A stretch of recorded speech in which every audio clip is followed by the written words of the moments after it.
ஓம் சக்தி.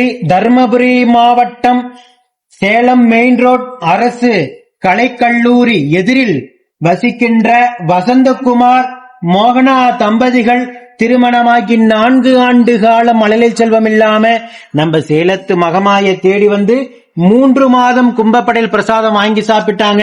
3வது மாதம் வாங்கி சாப்பிட்டு அதே மாதமே அம்மா மனமிறங்கி கருவை தக்க வச்சு அழகான பெண் குழந்தையை ஈண்டெடுத்து அம்மனுக்கு தேங்காய்பழம் பூமாலை பட்டு வஸ்திரம் வேண்டுதல் கடனாக செலுத்திட்டு உங்க முன்னாடி சாட்சியாக நின்னுட்டு இருக்காங்க.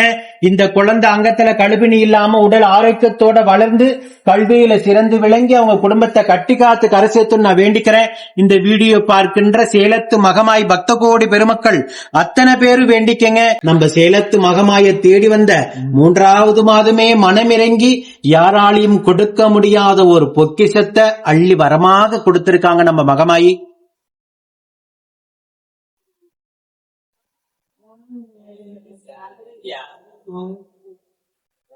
இதே போல நித்தம் சாட்சியாக நிற்கின்ற பக்த கோடி பெருமக்களை பார்த்து வியப்பில் ஆளாத பக்தர்களே கிடையாது. எப்படி ஒரு கைப்பிடி பிரசாதத்தின் மூலியமாக இத்தனாயிரம் தம்பதிகளுக்கு நம்ம சேலத்து மகமாயி மழலை செல்வத்தை அள்ளி கொடுக்கிறான்னு வீடியோ பார்க்கின்ற அத்தனை பேரும் வியப்பில்தான் இருக்கீங்க. நம்பிக்கையோட வந்து தொடர்ந்து கும்பப்படையில் பிரசாதம் சாப்பிடுகின்ற அத்துணை தம்பதிகளுக்கும் இல்லங்காம நம்ம சேலத்து மகமாயி மழலை செல்வத்தை அள்ளி கொடுக்கணும் நான் வேண்டிக்கிட்டு தான் இருக்கேன். ஓம் சக்தி பராசி.